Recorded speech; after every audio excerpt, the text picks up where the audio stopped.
入夜之後，本港天氣開始轉差，間歇有驟雨。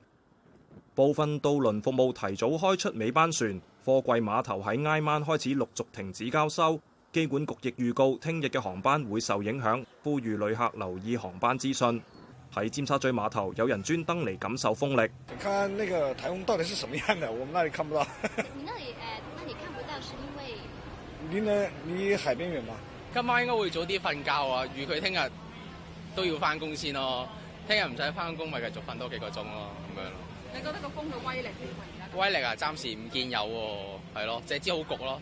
天文台話，颱風天鴿正逐步逼近本港。過去幾個鐘頭呢，天鴿呢就繼續係向偏西方向移動，但係速度呢就略為減慢咗少少。咁按照而家嘅預測路徑呢，天鴿呢會喺星期三，即係聽日嘅早上呢係最接近香港嘅，並且可能喺本港以南呢100公里範圍之內掠過。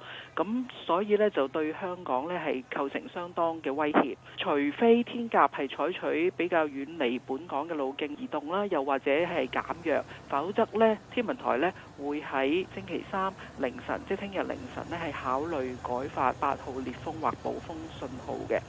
受到天鴿嘅下沉氣流影響，日間天氣酷熱。天文台下晝錄得攝氏36.6度，係本港1885年有紀錄以嚟最高嘅氣溫。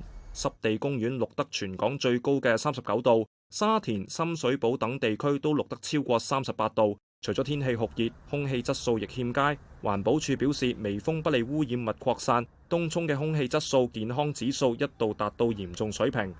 香港電台記者梁一倫報導。